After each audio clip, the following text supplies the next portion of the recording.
This is the Effing One Podcast, Australia's only Formula One podcast with Adam and Luke. G'day and welcome to the Effing One Podcast, the award-winning, socially unacceptable podcast which has led to a surge in suicides and tinnitus in the age bracket of 87 to 91. The only dedicated Formula One podcast that you'll find in this house and in Australia. I'm doing a solo pod tonight. Adam has a prolapsed anus and tinea just behind the ear. As we set sail from Britain to reverse park back into Britain so we don't get a parking fine, and I will do my best to keep the low standards and a steady level as we delve headfirst, pants down, into this weekend's 70th anniversary Grand Prix at Silverstone. But I'm never alone.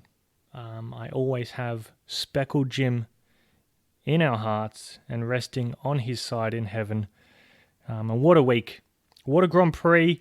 Of course, there's always going to be dull bits. Not every lap can be exciting and enthralling because a lot of that Grand Prix was quite dull. But thank God for Pirelli's fuck-ups. We have tyre drama. We have a few tyres that blew out for Daniel Kvyat, Carlos Sainz, Valtteri Bottas, and the winner, Lewis Hamilton, who won on the last lap, as you generally do in a race. You win on the last lap, but he carried his three-wheeled Mercedes with a deflated left front tyre as he won the race ahead of Max Verstappen and Charles Leclerc. But first off, I want to get into what I'm wearing because I'm here on my own, but it is the 70th anniversary of Grand Prix, Formula One Grand Prix racing, and we're in England at the Silverstone track. So I'm dressed as the one and only Mr. Bean. That's right, Mr. Bean. That's the man I'm dressed as this week. I'll put a photo up on the Instagram and whack it on Twitter as well. If you're on Facebook, you can also check it out there. Some things to go by. Early on in the race, first couple of laps, there was a crash between Albon and Kevin Magnussen. Magnussen got a bit of a wiggle on, and Albon just slipped under the inside. His front wheel was just behind Kevin Magnussen's front wheel. Albon gets a penalty, which I think is a bit harsh. He was fairly alongside of him thanks to Magnussen's fuck-uppery. Magnussen got pushed off, got airborne, then went into the wall, busted up the car. He's not driving anywhere, but he got on the radio. He just goes, yeah, I'm okay. He wasn't swearing or complaining about Albon being there. He didn't have a whinge about it. I think he knew that he made the mistake in the previous corner, and he just tried to sort of arm wrestle Albon out of position, but Albon was already there. He'd already stuck the nose up. He'd already licked that stamp and sent it. But unfortunately for Kevin Magnussen and for Alexander Albon for getting a 5-second penalty the next time he pitted, I think it was a bit unfair. I think Albon, it was fine. I think it was more racing incident. He wasn't given room. He was beside him. It wasn't sort of he hit the rear wheel and got it airborne, but he was, when Albon really backed out of it, he was already to the back of his front wheel. So I think that was more of a racing incident than anything else. Kvyat, he had a bit of an accident. His rear tyre, you could tell as he's going into Maggotts Beckett's, the rear of the wheel, he's going a little bit left to turn right. As he's going a little bit left, the rear right has had a failure, and that spun him off, and he's hit really hard into the wall. And then later on, he ended up shoving a cameraman, which is a bit of a dick move, but you don't expect anything else different from Daniel Kvyat. But he got on the radio straight away, said, sorry guys, I fucked up. Which once you see how it spins, like, how can that be a driver error? It's spinning the opposite way. There must have been a failure. Martin Brundle picked it up on the commentary, and it was 100% right. Kvyat had a failure. That's what caused the accident. It wasn't Kvyat himself. Normally Kvyat can drive into other people, but for this example, it was a tyre failure. Another one from Pirelli over the weekend. But there was heaps of people yawning, but Pirelli decided to spice things up. We all thought of this idea first. We had an idea to make Formula One great again, and that's by throwing tax or something sharp onto the racetrack just to maybe get some different results. And that's what we got. So someone threw some tacks on the track, a little bit of shard and metal here and there. Could be overuse of tyres. Maybe that's what Pirelli said, but I think someone did something a little bit interesting. And there was a whole bunch of failures towards the end. The Pirelli said that it was unprecedented loads that are going into the tyres due to the cars being so fast compared to previous years. They were about 8 to 9 tenths quicker in qualifying trim. Well, for some cars got slower. Hey, Ferrari. The talented Nico got a recall back into Formula One. Sergio Perez got tested for COVID-19 and he tested positive. So he can't get into the paddock. He was not allowed in the paddock, and Force India Racing Point had to call Nico on the Wednesday afternoon and said, get here, get in the car, get you tested for COVID, and then we'll get you in the car. So he did some practice sessions. He had some sort of teething issues, getting comfortable in the car. And then lo and behold, come race day, the car just wouldn't go. And they had some issues with an engine mount, I believe. I think it might have been that. And he didn't get out to start his race. Bit of a shame for Nico Hülkenberg, but this weekend, unfortunately, Sergio Perez has tested positive for coronavirus again. He's out of quarantine, the UK quarantine, which lasts 7 days. But he has tested again positive for COVID-19. So he will not be driving this weekend for the 70th anniversary Grand Prix at Silverstone. He will, in fact, be missing out. And Nico Hülkenberg gets a chance. And free practice has just been run and done. The free practice won, and Hülkenberg finished 4th. So a great start for him for the weekend.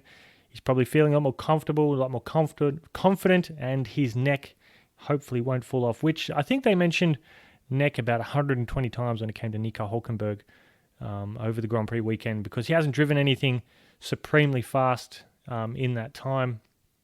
He still kept reasonably lean, even though when he got the phone call to go to Racing Point, to go to Silverstone, he was having some kind of glazed Danish or some kind of pastry. Why not? When you're not racing, enjoy life. But yeah, interesting. The kneeling at the start of so now, it used to be, so when you look at Hungary, horrible job. But apparently the reason why it was a horrible job is because they let the drivers organise it. And some of the drivers just didn't want to do it anymore. They're like, it's been done. I don't care. And which is the wrong way to, if you want to promote change, it has to be consistent all the time. It's happening in other sports. They have a consistent and unified message. And so F1 took over the organization of when it was going to happen, how it was going to happen.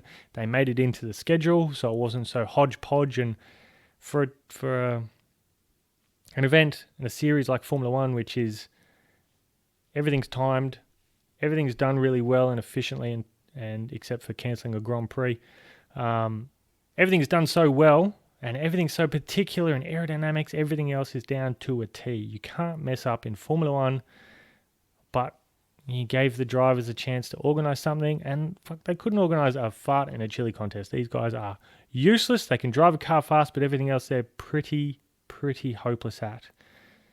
So the FIA took over the organisation. It looked much better, much more prepared, gave a little bit more respected time for the message and for the national anthem, where the previous race in Hungary, guys were even late to the national anthem as well. So now that it's done properly, it's good to see it back in a more professional sense. And let's have a recap of the Grand Prix of Silverstone, the British Grand Prix. Fastest lap goes to Max Verstappen with a 1 minute 27.097. The race was won by Lewis Hamilton ahead of Max Verstappen, who had all 4 tyres. He pitted in hopes to get the fast lap. He did get the fast lap. But if he didn't pit, maybe he would have won the Grand Prix thanks to Lewis Hamilton's tyre failure. But Red Bull have come out and said there was a few cuts on the tyre and Max had started to feel vibrations, whether they're just saying that to kind of make themselves not feel bad. But Max could have won the race if it wasn't for him coming in to do the pit stop. He did the same thing the Grand Prix before, came in Hungary to put some soft tyres on to try and do the fastest lap. That didn't work out. And the reason that didn't work out It's because when he came out, he was in traffic. He didn't get the fast lap. He wasted 30 seconds. He had time to the cars behind, so it didn't matter. It didn't affect his position. But in this instance, if he didn't pit, he may have won the race. The fastest pit stop was a 2.18 by Red Bull Racing for Max Verstappen. Driver of the day was Lewis Hamilton. When you finish a race in front with 3 inflated tyres and 1 deflated tyre, I think you deserve a race win. The lap record, which I think I did that before, a 1:27.097. Pole was a 1 minute 24.303, and that is 7 tenths, a bit over 7 tenths to what Valtteri Bottas's pole time of last year, which is 1:25.093. So they've made, just over 7 tenths speed in the new Mercedes at the Silverstone track. Who knows what they're going to happen this weekend? They've got softer tyre compounds. Last week they had the C1, C2, C3. Now they've got the C2, C3, C4. That's a mouthful to say. So it'll be interesting, the tyre strategy that happens. They did a one-stopper. Some teams got away with it, like Daniel Ricciardo, got up to 4th position. Great drive from Dan. Managed his tyres, and once the hard tyres started to work for him, he could really catch the McLarens, and he caught them on speed. Sainz had a failure towards the end as well, which helped Daniel get past Carlos Sainz, but he also had a significant gap. It was about a 7.5 seconds. Once he got past Sainz, he had about a 7-second gap to Charles Leclerc, but I think it was 1.2 by the checkered flag. So Daniel had significantly cut in. Whether they told Charles, listen, let's just take it easy on the tyres, there's been a few failures, which they told Lewis as well, but he still had his failure. So I think there was a lot of tyres on edge of possibly deflating. Be interesting this weekend with the softer tyres. There will be more pit stops, 2, maybe 3. The tyres last week really struggled for qualifying. The soft tyres really struggled to hold integrity for the whole lap.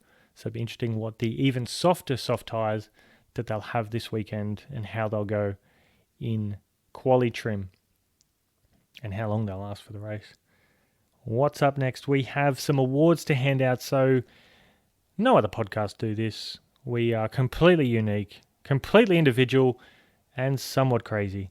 We have 5 awards and a medal for our podcast. We try to make it a little bit different, and we give out things that we think, someone may not come away with a Grand Prix with anything interesting. They've had a bad weekend, but we'll give them an award for trying. We'll give them an award for being shit. And that's what we like to do. So the first award is the Green Award. Now, the Green Award is for lowering your carbon footprint. So anyone who, finishes a race early, some people don't even start a race, and that could be a hint for who's going to win it for last weekend's Grand Prix. And it's going to go to Nico Hülkenberg for not even starting the race. He saved a lot of fuel, and he's saving the planet. But he did turn up, didn't get any points, didn't get any biscuits, didn't even get a lap in for the Grand Prix, but he did save and lower his carbon footprint. So thank you, Nico Hülkenberg. Thank you to Racing Point for getting this week's Green Award. The next award is the Yuji Ide Award. Now, the Yuji Ide Award is for someone who probably shouldn't turn up. They didn't need to turn up. And why would they turn up? It's for someone who didn't get any points, who kind of wasted everyone's time. And this week it's going to Valtteri Bottas. Valtteri Bottas solidly in second position until his tyre blew up. His tyre blew up at the last corner with, I think, over 2 laps to go.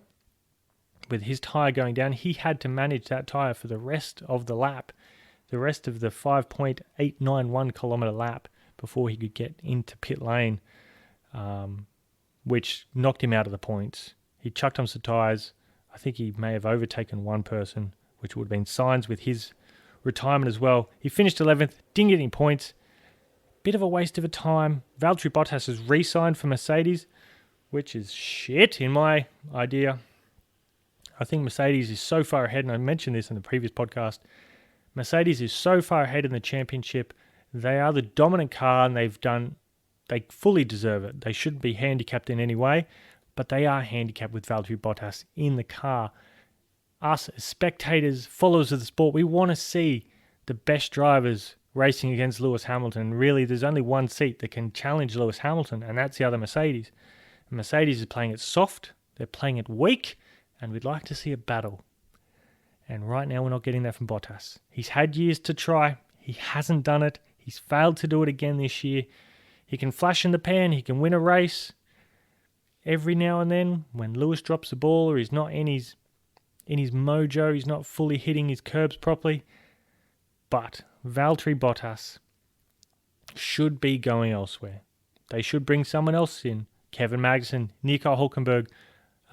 Someone who's going to have a bit of a fight with Lewis and someone who can be consistent. Could it be a Sergio Perez? I would like to see that. Just someone who might have a chance, who's got a little bit more balls, which that's probably not Hülkenberg. It's probably not Perez, but definitely someone like Kevin Magnussen is someone who could take a swing at the 7-time, possibly, world champion Lewis Hamilton. The next award is the Pastor Maldonado Award. The Pastor Maldonado Award is for dangerous driving, shitty driving, crashing into people, being a little bit silly. And that award, you had a choice. Romain Grosjean, he was blocking dangerously under braking. Carlos Sainz got on the radio to complain. Daniel got on the radio to go, that was a bit sketchy. Kevin Magnussen, he had a bit of a coming together with Alexander Albon, which I spoke of before. And Daniel Kvyat, he was apologising for something that was completely out of his control. But I'm going to give it to Alexander Albon this week because of his just sticking it in there like Pastor Maldonado would and just punting him into the wall. Again, I think a little bit of blame as to Magnussen. Didn't give racing room to the car that was beside him. But that's what I'm sticking with. It's going to be Albon. He made the accident. He made it happen. The Likkerton Sended Award is the Best Overtaking Award for the British Grand Prix.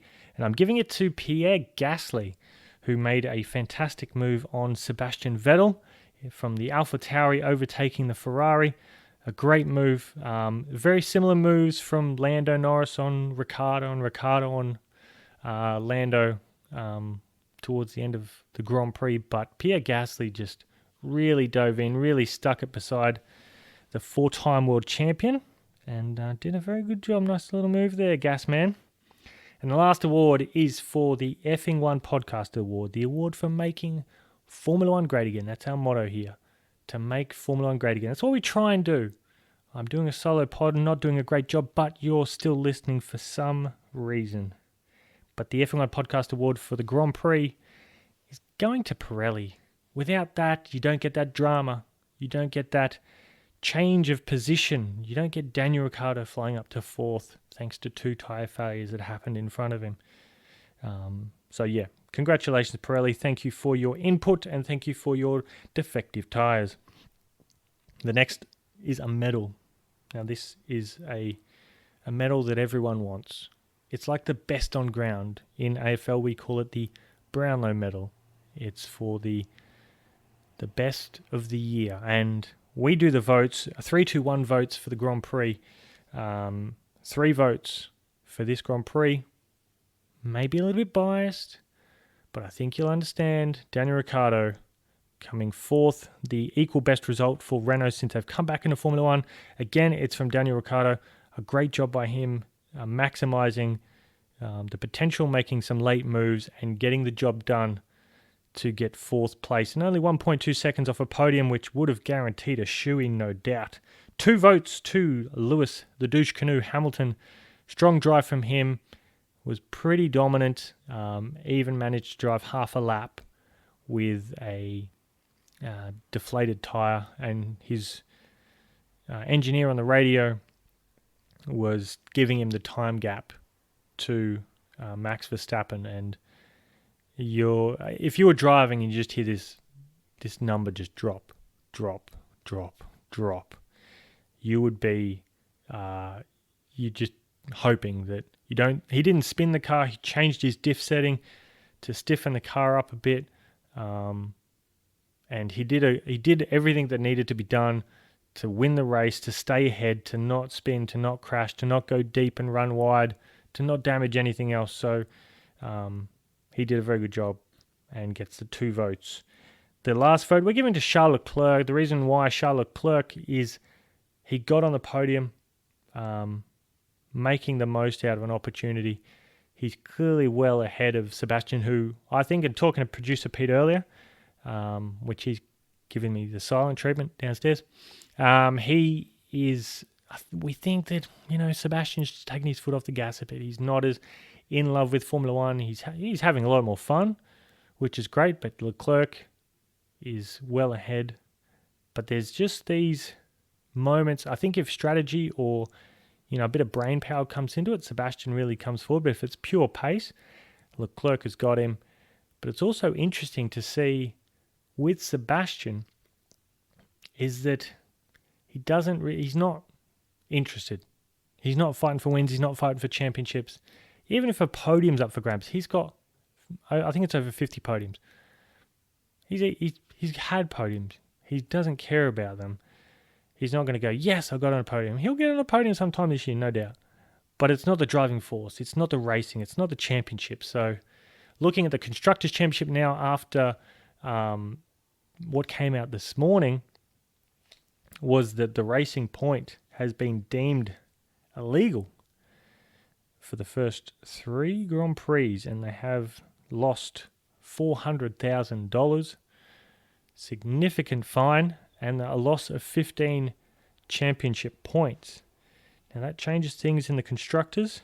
Renault protested after every Grand Prix about the brake duct being the exact same brake duct as Mercedes had last year. Racing Point pretty much didn't say we didn't copy it. It was like the rules were different last year to what they are now. And so what's come out is that Racing Point, the protest was upheld. So Renault, basically saying, Renault, you're right.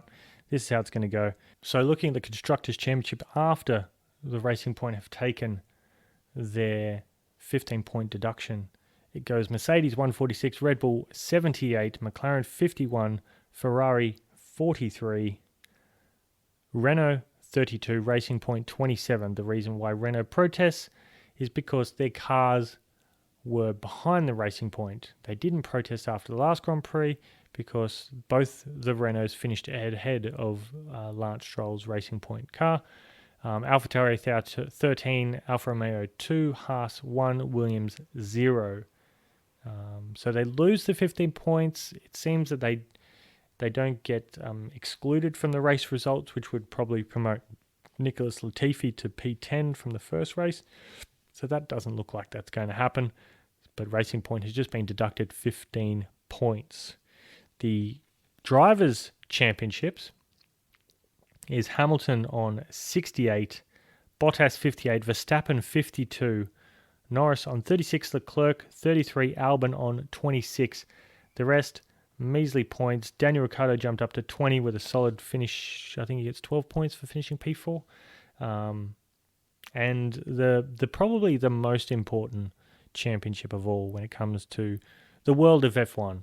The world indeed, because no one thinks quite like what we do on the F1 podcast. And we have the Turd Championship. So it's a championship for who's the shittest in a Formula One season. So when you finish first in a Grand Prix, you get 25 points. When you finish dead last in a Grand Prix, you get negative 25 points. And that goes towards the F1 podcast Turd Championship, which has been handmade by Peter, producer Pete, who has sphinctorially whittled this fine piece of turd that sits on a mighty piece of oak that we cut down at the start of the year, and it's encrusted with corn. It's a beautiful nugget. It's sizable, it's hefty, and it's one of Pete's finest works. I'll give him that. So the Turd Championship, who's in the lead, is Nicholas Latifi on negative 39 points.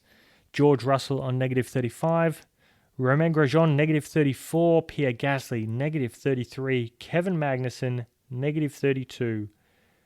Kimi Raikkonen, negative 27. Sebastian Vettel, negative 25. Max Verstappen, negative 25 as well. There is a risk of rain in the afternoon of the Friday practice. Saturday and Sunday, it's going to be less likely. There's a chance of maybe a storm on Sunday. Precipitation, they still say it's 0%, but there is a chance there could be. I don't know how you can predict a storm and have 0% chance of precipitation. It's really weird, but that's what they're predicting, so go figure. And that's the Turd Championship all wrapped up. There's heaps of other negatives. The only people who aren't featuring on the Turd Championship so far is Sergio Perez and Lewis Hamilton. Sergio Perez probably would have featured if he was racing because his car wouldn't have started, but Nico Hülkenberg is in there with negative 25 up there with... he's got some great company of Max Verstappen and Sebastian Vettel. Interesting what's going to happen with those guys. Next up, we have tipping results. So we have a little tipping competition. We've opened it up to our listeners.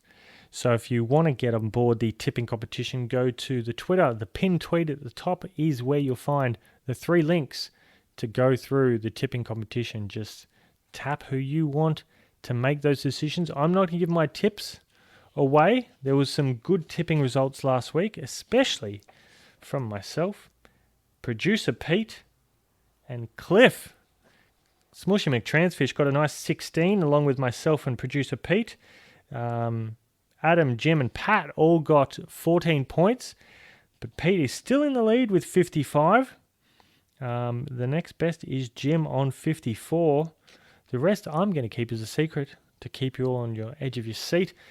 Interesting results going forward, so get on Twitter, put in your results, I'll accumulate them and make sure that I get the results right.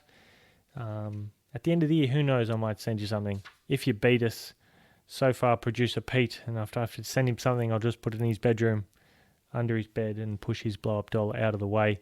So that was the tipping results from last week. Here's my tips for this weekend's 70th anniversary Grand Prix at Silverstone. We're going to go with Mercedes. I'm going to go Hamilton, Red Bull, Max Verstappen for the double, McLaren, Lando also for the double, Ferrari, Charles Leclerc for both qualifying and the race. The Racing Point teams, I'm going to go double Hülkenberg. I think Hulk's looking a much stronger driver this weekend. I think he's coming to terms with things. He's quite quick at adapting, and I think he will outdo Lance in qualifying and the race if his car gets on the grid. Renault, double Ricciardo. I think Daniel's just a little bit stronger here. Definitely in race trim as well, which we saw on the last race. AlphaTauri, Pierre Gasly, really doing a great job over Daniel Kvyat this year. Will AlphaTauri change the drivers next year? Who knows? But Daniel Kvyat isn't quite getting the results. He had the failure. That's unfortunate, but Pierre Gasly is out qualifying him and outracing him majority of the first 4 races of this season. Alfa Romeo, Giovinazzi for both. He's just got the edge on Raikkonen in quali, and he is outracing him still. Normally I would say a Raikkonen for the race because he's cunning and he can get himself up there, but he's just, I don't know. As I said, it's his last lap, so who knows what Raikkonen can pull out. But I still think Giovinazzi has gotten to grips with everything, and Kimi's just not where he used to be. The Haas-holes, I'm going to go Magnussen for both. Clearly, stronger driver. This could be Grosjean's last year as well. And the last team is Williams, which, it's not Latifi, I'll tell you that right now. So George Russell for both going into, and that's my tips for this weekend's Grand Prix. Get onto the Twitter, pin tweet. You'll see the 3 tipping links. So you'll do I think it's the first 4 teams is the Mercedes to McLaren, then the Renault to the Alpha, and then the last 2, which is Haas and Williams. Get all your tips in. Make sure you fill them all in, and we'll see how you go against myself and Adam. I'll post what Adam's tips are, as he gives them to me tomorrow.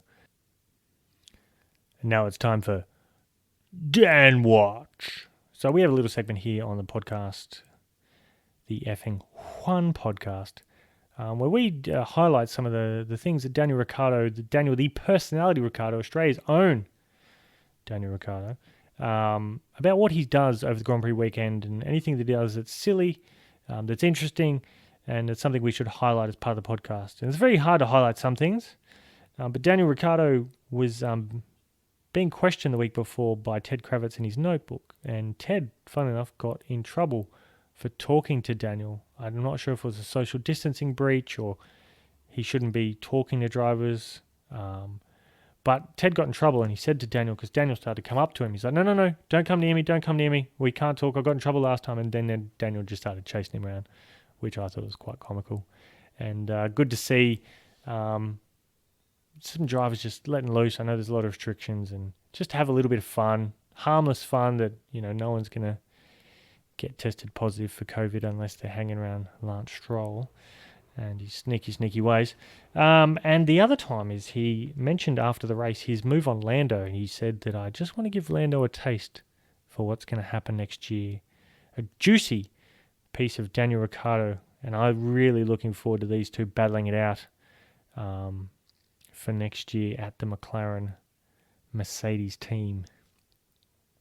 So the time zones for this weekend's 70th anniversary Grand Prix weekend is the same as all the other races so far. The British Grand Prix is at 2:10 p.m. Quali time for Australia is 11 p.m. The race time around the world is the east coast of Australia is 10 past 11. West Australia, Kuala Lumpur is 9:10 p.m. New Zealand, an early one at 1:10 a.m. Moscow, great listeners of the podcast, really love it there. We don't get a lot of stats there because Vlad's making sure no one hears us.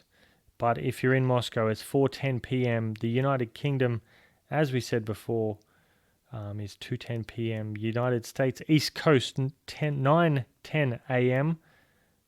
And the US West Coast is 6:10 a.m. So going into this weekend's Grand Prix, they've added some curbs into the entry of the exit of Maggots Beckles as they lead onto the Hangar Straight, I believe it's called. They've added a curb because that's where a lot of cars were running a little bit wide and causing these tyre problems. I would have left the curbs as they are. If they're running wide and causing tyre issues, that's their own fault, and they need to clean up how they exit that corner going on to the Hangar Straight.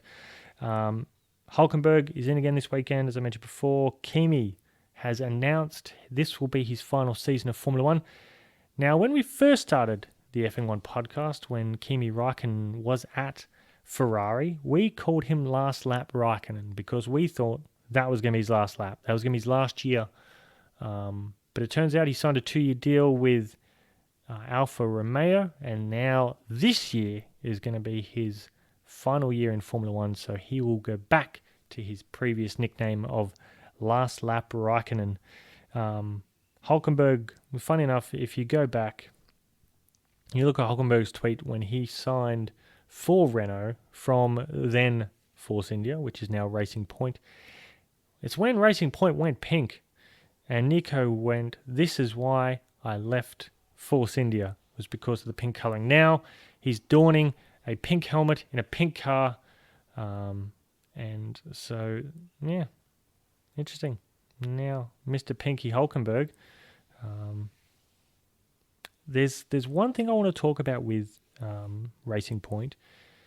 We all know about Terry. Anyone who listens to the podcast regularly, they know Terry. Terry is somewhat of a prankster, a trickster, someone who goes round and short sheets beds.